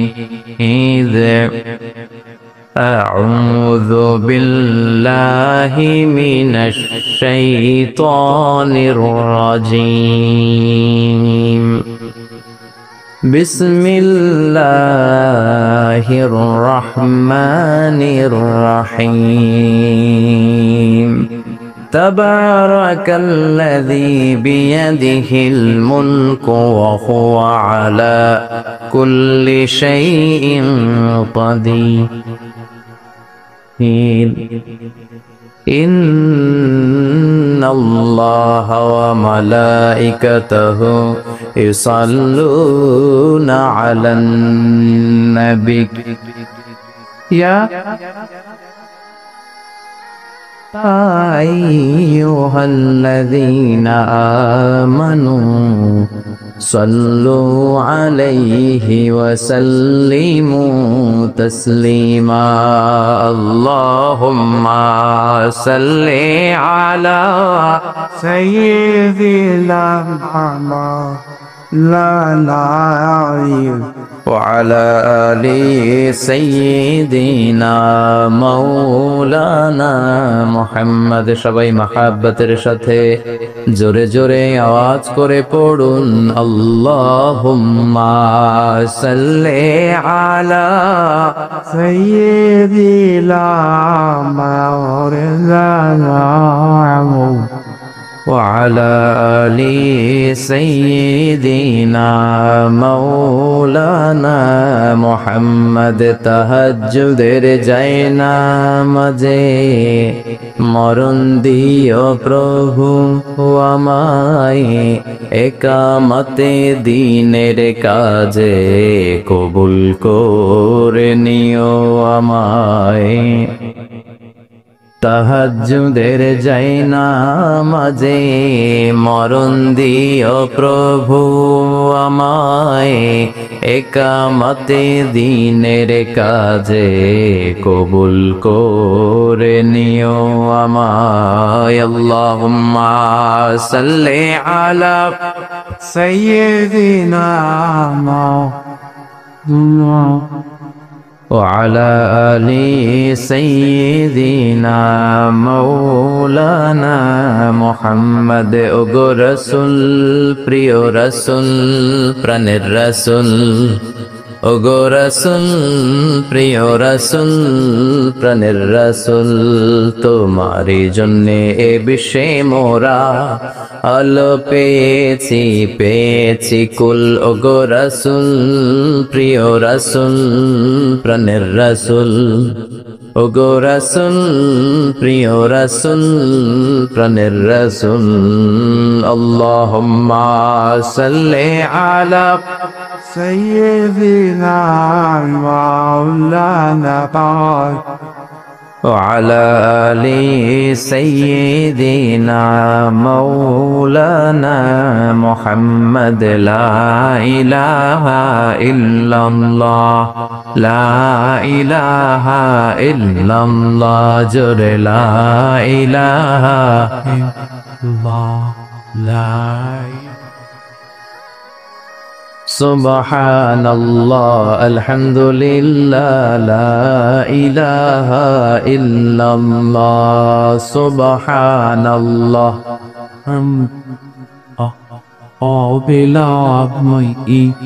আল্লাহ নামের জিকির করবে যারা আল্লাহর কাছে প্রিয় তারা আল্লাহর কাছে প্রিয় যারা জান্নাতে প্রবেশ করবে তারা জোরে লা ইলাহা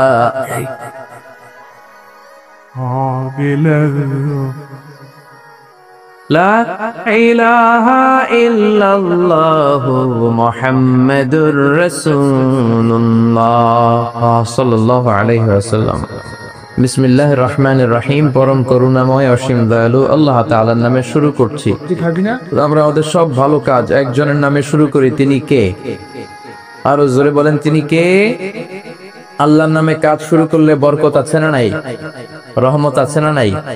আর আল্লাহর নাম বাদ দিয়ে যদি কাজ শুরু করেন ওই কাজে কোনো রহমত নাই, কোনো বরকত নাই। এজন্য আল্লাহ নামের জিকির করলেই, আল্লাহর নাম নিয়ে কাজ শুরু করলেই অন্তরের জ্বালা মিটিয়ে দেয় কে? जो तो मिटाना चाहे जीवन का तृष्णा सुबह शाम बोल बंदे कृष्ण कृष्ण कृष्ण। হিন্দুরা এই কৃষ্ণ কৃষ্ণ জিকির করে ওদের অন্তর ঠান্ডা করার জন্য, কিন্তু আমরা কি কৃষ্ণের জিকির করি?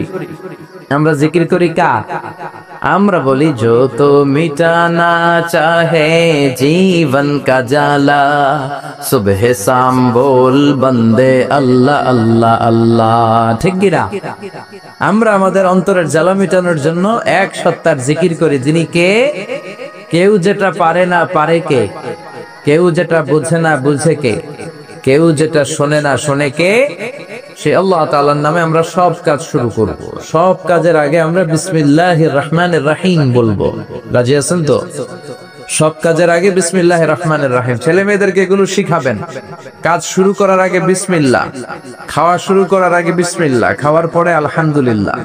এখন থেকেই যদি এগুলো না শিখান, আপনি মরে গেলে যে ইন্নালিল্লাহ পড়তে হবে এটাও জানবে না। ঠিক কি না? এজন্য গ্রাম বাংলা একটা কথা বলে যে কাঁচা না নোয়ালে বাঁশ পাকলে করে। কথাটা কিন্তু অনেক দামি কথা, ফেলে দেওয়ার মতো কথা না। ছোট্টবেলা থেকে যা শিখানোর শিখাবেন। এই তাকওয়া নামক সফটওয়্যার যদি ছেলে মেয়েদের মাথায় ছোট্টবেলায় ইনস্টল করে দিতে পারেন, এই ছেলেগুলো আর ডাকাত হবে না, চাঁদাবাজ হবে না, রংবাজ হবে না, এগুলো আর পিচ্ছি হান্নান কালা জাহাঙ্গীর হবে না, এগুলো আর লতিফ সিদ্দিকীর মতো আউলা জাউলা মন্ত্রী হবে না। চিল্লা এখন ঠিক কিনা? শুরু থেকে যদি ইসলাম শিখান, ভদ্রতা শিখান, কোরআন শিখান, এই ছেলেগুলো নামাজি হবে, এই ছেলেগুলো আল্লাহওয়ালা হবে, এই ছেলেগুলো ভদ্র হবে। চিল্লায় বলেন ঠিক কিনা? এজন্য ছোট্টবেলা থেকে যা শিখানোর শিখাবেন। ইসলাম বলে তোমার ছেলে মেয়ে জন্মগ্রহণ করেছে, ওর কানে তুমি আজান দিয়ে দাও। এখনো ওর আমল নামা শুরু হয় নাই, কিন্তু কানের সামনে আজান দিয়ে ইসলামটা তুমি তার কাছে তুলে ধরো। সুবহানাল্লাহ পড়বেন না? তোমার ছেলের বয়স যখন 7, তখন তার আকিকা করে দাও, তার সুন্দর একটা নাম রেখে দাও, তার মাথার চুল ফেলে দাও, আর একটু বড় হলে কোরআন শিখিয়ে দাও। বয়স যখন 7-এ উপনীত হয়ে যায়, সালাতের জন্য আদেশ করো। সালাতের অর্ডারের দরকার আছে না নাই? সালাতে কায়েম করো, সালাতে কায়েম করো, হবে সম্মানী তুমি, হবে জান্নাতি তুমি, হবে সম্মানী তুমি, হবে জান্নাতি তুমি। দিবে কাল হাসরে শীতল ছায়া আরশে আজিম, রব্বিয়াল আলা রব্বিয়াল আযীম, রব্বিয়াল আলা রব্বিয়াল আযীম। ঠিক কি না? মরু সিবিয়ানাকুম বিসসালাতি ওয়া হুম 7 সিনিন ওয়াদরিবুহুম আলাইহা ওয়া হুম 10 সিনিন। ছেলে মেয়েদের বয়স যখন 7 হয়, নামাজের আদেশ দাও। বয়স যখন 10 হয়, নামাজের জন্য শাসন করো, পিটাও দরকার হলে। তো 7 বছর বয়স থেকে যদি সালাতের দাওয়াত আপনি শুরু করে দেন, ছেলেকে নাসিহাত করেন, 8, 9, 10 হওয়ার আগে ছেলে পাক্কা নামাজি হয়ে যাবে, ঠিক কিনা? এজন্য ছেলে মেয়েদেরকে সালাতের আদেশ করবেন। বাবা যারা এসেছেন, এটা আপনাদের কাঁধে আল্লাহর দেয়া দায়িত্ব। যদি পালন না করেন, আল্লাহর বিচারের ট্রাইব্যুনালের, সুপ্রিম কোর্টের কারাগারে সেদিন সেই আদালতে আল্লাহ আপনাকে আসামির কাতারে দাঁড় করায় দিবে। চিল্লায় এখন ঠিক কিনা? ছেলে মেয়েদেরকে নামাজের ব্যাপারে সচেতন করেন, স্পেশালি এট ফজর টাইম। ফজরের সময় উঠাতে হবে, কারণ ফজর হচ্ছে দিনের খুঁটি, দিনের ভিত্তি। ফজরের নামাজ পড়তে পারেন নাই মানে শয়তানের সাথে যুদ্ধে আপনি হেরে গেলেন, আপনি পরাজিত সৈনিক, আপনি হারার মাধ্যমে দিন শুরু করলেন। আর ফজর যদি জামাতে পড়তে পারেন, বিজয়ের ঝান্ডা আপনার হাতের মধ্যে তুলে দিবে কে? অনেকে বলে হুজুর আদরের ছেলে তো ফজরের সময় ঘুমায়, হুজুর ঘুমায়, 9টার দিকে উঠে, 10টার দিকে উঠে, এরকম আছে না নাই? তো ফজরের সময় যদি ভূমিকম্প হয় তখন কি করবেন? ফজরের সময় যদি ঘরে আগুন লাগে, হুজুর আদরের ছেলে তো আগুন লাগছে, কি হয়েছে, একটু ঘুমান, এরকম বলবেন? ডাকতে হবে, নামাজের আদেশ দিতে হবে। আগে নামাজ, পরে অন্য কাজ। এজন্য আমরা বলি, teach your children the Holi Quran, the Holi Quran will teach your children everything. আপনি আপনার ছেলের শুধু কোরআনটা শিখায় দেন, এই কোরআন আপনার ছেলের গোটা বিশ্বটা শিখায় দিবে। সুবহানাল্লাহ কইবেন না? আপনার ছেলে যে কোনো পেশায় চাক না, সে যেতে পারে। He can B a doctor, he can be an engineer, he can B a pilot, he can B A politician, he can B A psychiatrist, he can B A business magnate, but he need to know how to recite the Holi Quran. Say doctor হোক, engineer হোক, pilot হোক, সমাজপতি হোক, সে ব্যবসায়ী হোক, সে জনপ্রতিনিধি হোক, কোনো সমস্যা নাই, that's not a big issue, but he need to know how to recite the Quran. তাকে জানতে হবে কেমন করে কোরআন পড়তে হয়, তাকে জানতে হবে কেমন করে সালাত আদায় করতে হয়। চিল্লায় বলেন ঠিক কিনা? এর জন্য আগে কোরআন, পরে অন্য জ্ঞান। এখন থেকে যদি না শিখান, বড় হয়ে গেলে কথা শুনবে না। এই যে কুমাররা মাটি দিয়ে অনেক কিছু বানায়, ঠিক কিনা? একই নরম কাদা মাটি দিয়ে গ্লাস বানায়, প্লেট বানায়, এরপরে পুতুল বানায়। কিন্তু এটা যদি শক্ত হয়ে যায়, আগুনে পোড়ার পরে যখন লাল হয়ে যায়, এটা দিয়ে কিছু বানানো যাবে? বানাতে গেলে কি হবে? কথা বলেন, ভেঙে যাবে। এখন কাদামাটির মতো আছে, ছোট্ট। এখনই যা শিখাবেন এটাই আজীবন শিখবে। ছাগলের পেট থেকে বেরোলে ওইটা ছাগল হয়, গরুর পেট থেকে বেরোলে ওইটা গরু, মুরগির পেট থেকে বেরোলেই ওটা মুরগি। কিন্তু মানুষের পেট থেকে বেরোলেই ওটা মানুষ হয় না, ওটারে মানুষ বানাতে হয়। চিল্লায় বলেন ঠিক কিনা? অনেক সময় মাহফিলের পরে আমাদের কাছে পানি নিয়ে আসে। এক লোক বলতেছে, হুজুর দোয়া পড়ে ফু দেন। কি সমস্যা? আমার ছেলে কথা শুনে না। তো ছেলের বয়স কত? কয় 30। আমি সর্বনাশ, অনেক দেরি হয়ে গেছে, এখন তো পানি পড়ায় কাজ হবে না। শুধু পানি পড়া না, আমারে মেশিনে ঢুকাইয়া বাইটা খাওয়াই দিল, কাজ হবে না। কারণ ওই যে কাঁচা না নোয়ালে বাস পাকলি করে। এখন থেকে যা শিখানোর শিখাবেন, ভদ্রতা, নম্রতা, সামাজিকতা শিখাবেন। অনেক সময় ছেলে মেয়েরা সামাজিকতা জানে না, আনসোশাল। কোথায় কি বলতে হয়, কেমন করে বলতে হয়, কোন শব্দ চয়নে বলতে হয়, এগুলো জানে না। এগুলো শিখাবেন। মানুষের সাথে কিভাবে মিশতে হয়। You should be people oriented. আপনি জনবিচ্ছিন্ন হওয়া ঠিক না বাবা, তুমি মিলেমিশে সবার সাথে একসাথে চলবে, এটা শিখাবেন। রাস্তা দিয়ে তুমি স্কুলে যাচ্ছ, 500 টাকার কচকচে নোট পড়ে আছে, তোমার নজরও দেওয়ার দরকার নাই, ঠিক কিনা? রাস্তা দিয়ে হেঁটে যাচ্ছ, আম বাগানে আম পেকে আছে, টুপ করে একটা আম নিয়ে ব্যাগে ভরে বাসায় চলে আসলা, কেউ দেখে নাই, দেখলো কে? এই সেন্স অফ অ্যাকাউন্টেবিলিটি, জবাবদিহিতার ভয় যদি ছেলে মেয়েদের মাথায় ছোট্টবেলা থেকে ঢুকায় দিতে পারেন, ছেলেগুলো আল্লাহওয়ালা হবে, নামাজি হবে, ভদ্র হবে, সৎ মানুষ হবে, ঠিক কিনা? এজন্য ছেলে মেয়েদেরকে ছোট্টবেলা থেকেই ইসলাম শিখান, কোরআন শিখান। কোরআন শিখালে আপনার ছেলে হেরে যাবে না, জিতে যাবে। কোরআন শিখালে আপনার ছেলে ঠকবে না, জিতবে। যারা কোরআন শিখে তারা জ্ঞানী হয়, তারা বুদ্ধিমান হয়, তারা ইন্টেলেকচুয়াল পার্সোনালিটি হয়, তারা গোটা বিশ্বের কোথায় কিভাবে করতে হয় সব জানে। কারণ কোরআন আপনার ছেলেকে পড়ার কথাই বলে। কোরআনের প্রথম কথাই হচ্ছে পড়ো। কোরআনের প্রথম কথা কি? রব্বুল আলামিন বলেন, ইকরা বিসমি রাব্বিকাল্লাযী খালাক, খালাকাল ইনসানা মিন আলাক। আল কোরআনের প্রথম বাণী পড়ো, আল হাদিসে নবীর কথা পড়ো। আল কোরআনের প্রথম বাণী পড়ো, আল হাদিসে নবীর কথা পড়ো। পড়ে পড়ে শেখো, শিখে শিখে তুমি তোমার নিজের জীবন গড়ো। পড়েন সুবহানাল্লাহ। এজন্য কোরআন শিখাতে রাজি আছেন তো? সকালবেলা মসজিদে পাঠাবেন, মক্তবে পাঠাবেন। এই যে মক্তবের tradition, it's a very nice tradition. We belong this tradition, we are proud of it. আমাদের বাংলাদেশের এই আবহমান কাল ধরে ফজরের পরে মক্তবে পাঠানোর যে সিস্টেমটা, এটা চমৎকার সিস্টেম। এগুলারে উঠাই দিয়েন না, এগুলো ছাড়বেন তো মরবেন। ফজরের পরেই ছেলে মেয়েদেরকে মক্তবে পাঠান, সেখানে যাবে, কোরআন শিখবে। আপনার ছেলেরে শুধু আপনি কোরআন শিখাবেন, কোরআনই আপনার ছেলেরে বিশ্বটা শিখাই দিবে। চিল্লায় বলেন ঠিক কিনা? আল্লাহ আমাদেরকে সহি সমঝ দান করুন। আল্লাহ আমাদের ছেলে মেয়েগুলারে মানুষের মতো মানুষ বানায়, আমাদের ফ্যামিলি গুলারে জান্নাতি ফ্যামিলি বানায়। ফ্যামিলির সুখটাই আসল সুখ, ঠিক কিনা? আপনি কোটিপতি, হাজার কোটি টাকার মালিক হইলেই যে একেবারে সুখে গদগদ এমন নাও হতে পারে। আপনি দূর থেকে দেখতে পারেন যে কত টাকা, হ্যাঁ, কত দামি বাড়ি গাড়ি, কত তার ব্যাংক ব্যালেন্স, তার দাপট, কিন্তু ঘরের ভিতরে শান্তি নাও থাকতে পারে। একটা কথা খেয়াল রাখবেন, টাকা যদি অনেক হয়, টাকা দিয়ে গাড়ি কিনা যায়, বাড়ি কিনা যায়, কিন্তু সুখ কিনা যায় না। যদি অনেক টাকার মালিক হন, বালিশ কিনা যায়, জাজিম কিনা যায়, কম্বল কিনা যায়, কিন্তু ঘুম কিনা যায় না। ঘুম কিনা যায়? আপনাদের সুলাস বাজারে তো ঘুম কিনা যায় নাকি? আপনি ডাক্তারের কাছে যাই বলতে পারবেন, ডাক্তার সাহেব আমার 5,000 টাকার ঘুম দেয়। ডাক্তার দূর মিয়া, আমারই রাতে ঘুমে ধরে না, তোমার কি ঘুম দিব আমি 5,000 টাকা, যাও মিয়া। তো টাকা হলে বালিশ কিনতে পারবেন, জাজিম কিনতে পারবেন, কিন্তু ঘুম তো কিনতে পারবেন না। টাকা হলে গাড়ি কিনা যাবে, বাড়ি কিনা যাবে, সুখ কিনা যাবে।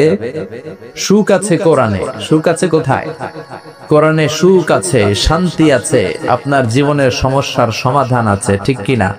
সমাধান চাও যদি জীবনে, মরণে ফিরে যাও, খুঁজে নাও, চোখ রাখো কোরআনে। পারেন না আপনারা?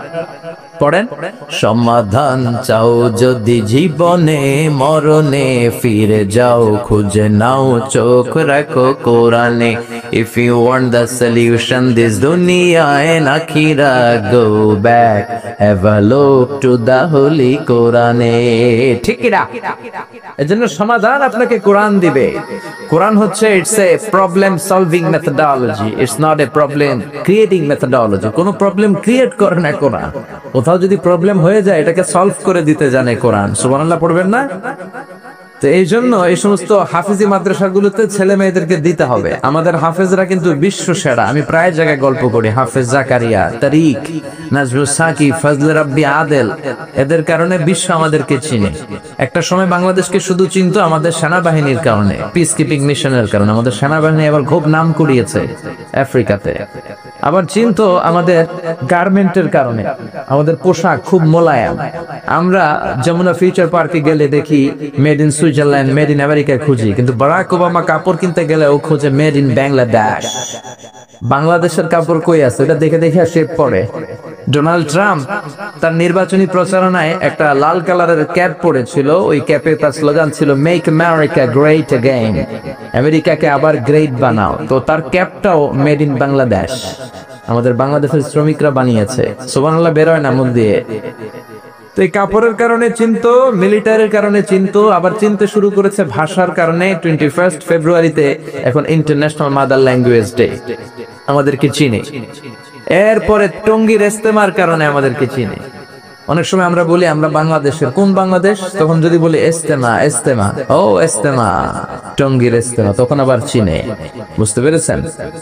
এরপরে হাফেজদের কারণে চিনে। আমাদের হাফেজরা এখন গোটা বিশ্বে 1 নাম্বার হাফেজ, র্যাঙ্কিং এ 1 নাম্বার পজিশন তারা হোল্ড করেছে। এবং আমাদের হাফেজরা যদি কোনো ইন্টারন্যাশনাল কম্পিটিশনের চেয়ারে বসে, তাদেরকে প্রশ্ন করে আটকাতে পারে, এরকম কোনো বিচারক আল্লাহর জমিনে পয়দা হয় নাই।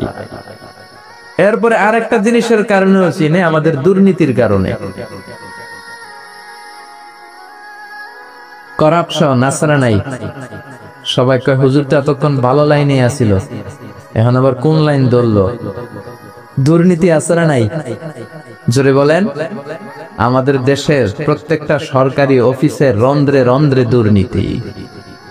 আমরা আলহামদুলিল্লাহ 3 বার চ্যাম্পিয়ন হয়েছি দুর্নীতিতে। তৃতীয়বার আমাদের সাথে যুগ্মভাবে চ্যাম্পিয়ন হয়েছে হাইতি।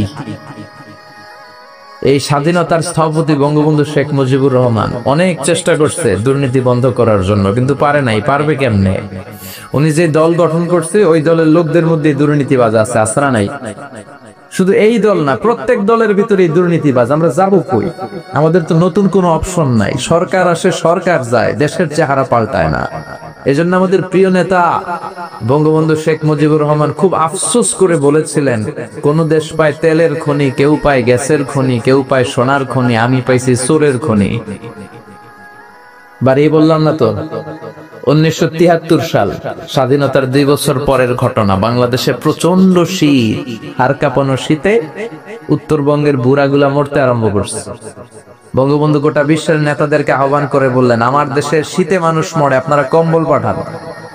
আন্তর্জাতিক সহায়তার অংশ হিসেবে কম্বলের প্লেন আসতে শুরু করলো, কার্গো বিমান দিয়ে কম্বল আসতে আসতে আসতে আসতে 7.5 কোটি কম্বল আসলো। বঙ্গবন্ধু আফসোস করে বললেন, 7.5 কোটি বাঙালি, 7.5 কোটি কম্বল, আমার কম্বল কই? নিজেই কম্বল পায় নাই। এজন্য উনি চেষ্টা করেছে, কিন্তু অনেক মন্ত্রীদের কারণে দুর্নীতি বন্ধ হয় না। আফসোসের সাথে বলতে হয়, আমাদের অর্থমন্ত্রী বলে 1,500 কোটি টাকা কোনো টাকাই না, এটা কোনো ব্যাপারই না। আবার ঘুষের একটা নতুন নাম উনি আবিষ্কার করছে, স্পিড মানি। উনি বলতেছে ঘুষ হচ্ছে স্পিড মানি, ঘুষ খাইলে কাজের স্পিড বাড়ে। আবার শিক্ষামন্ত্রীও কম যান না, উনি গত মাসে বললেন ঘুষ খান, তবে সহনীয় মাত্রায় খান। আছে না নাই? মানুষ পাগল হইলে বান্ধে রশি দিয়া, রশি পাগল হইলে বানবেন কি দিয়া? ছোটবেলা শুনছি সর্ষে দিয়ে নাকি ভূত তারা, এখন সর্ষের ভিতরে ঢুকছে ভূত।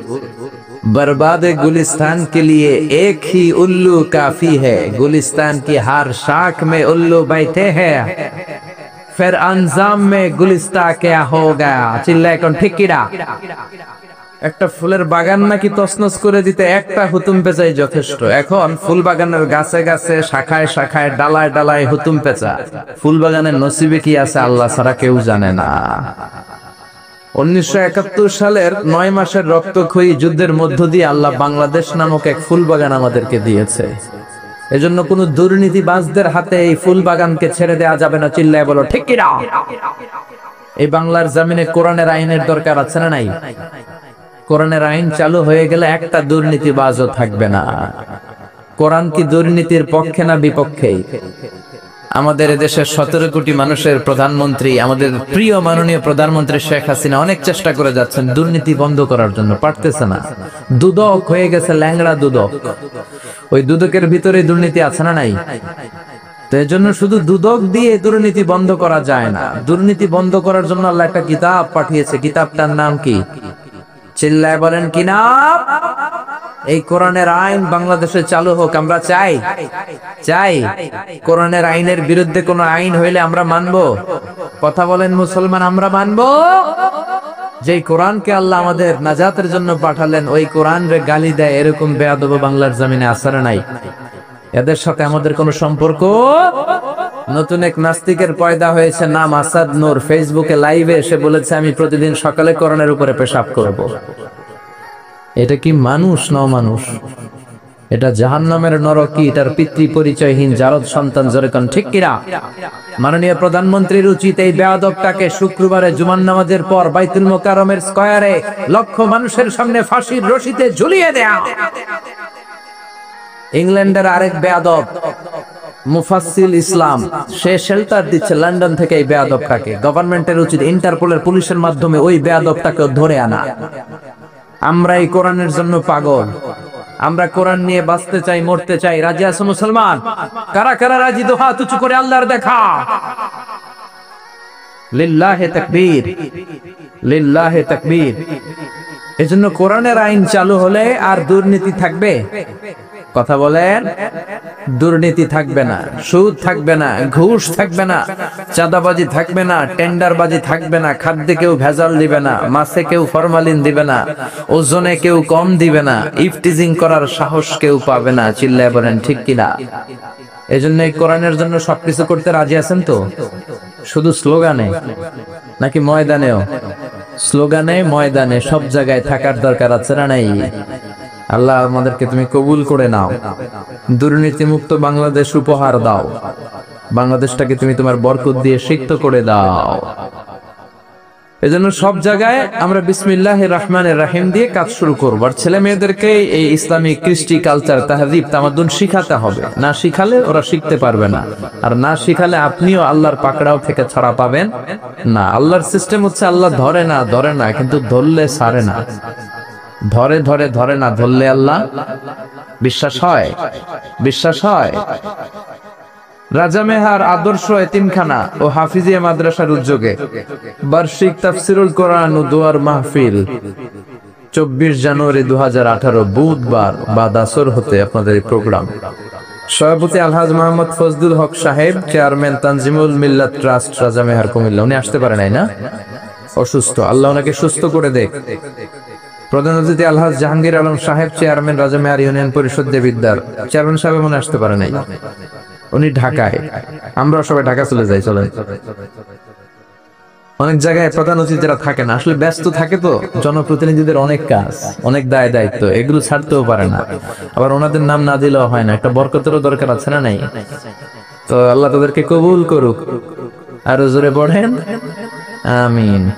আমাকে রেখেছেন প্রধান বক্তা, আপনাদের শুকরিয়া। অনেক কিছু লাগাইছেন আমার নামের আগে, মাশাআল্লাহ, আপনারাও কম না। আন্তর্জাতিক খ্যাতি সম্পন্ন, অনেক জায়গায় লেখে বাতিলের আতঙ্ক, এরপরে লেখে সারা পৃথিবী কাঁপায় দিছে। বাংলাদেশই কাঁপে না, সারা পৃথিবী নাকি কাঁপায় দিছে। এগুলো খুব খারাপ, অতিরিক্ত তোষামোদি ঠিক না। বিশ্বনবী ছিলেন the amazing personality ever in the world, পৃথিবীর সবচেয়ে শ্রেষ্ঠ ব্যক্তিত্ব। ওনার নামের আগে অতিরিক্ত টাইটেল নাই, এক শব্দে নাম মুহাম্মদ, মিম হা মিম দাল। কি নাম বললেই কলিজাটা ঠান্ডা হয়ে যায়। এজন্য বিশ্বনবী বলতেন, আল্লাহুম্মা জাআলনি সাবুরা ওয়া জাআলনি শাকুরা ওয়া জাআলনি ফি আইনি সাগীরা ওয়া ফি আয়ুনিন নাসি কাবীরা। আল্লাহ, আমারে আপনি শুকরগুজার বানান, আমারে আপনি ধৈর্যশীল বানান, আমার চোখে আমারে আপনি ছোট বানান, গোটা বিশ্বের মানুষের চোখে আপনি আমারে বড় বানান। এজন্য নিজের চোখে নিজে ছোট থাকবেন, তাহলে গোটা বিশ্বের চোখে আপনারে বড় করে দিবে কে? আর নিজের চোখে যদি নিজে বড় হইতে চান, শেষ, আমও শেষ, সালাও, দুনিয়া শেষ, আখিরাতও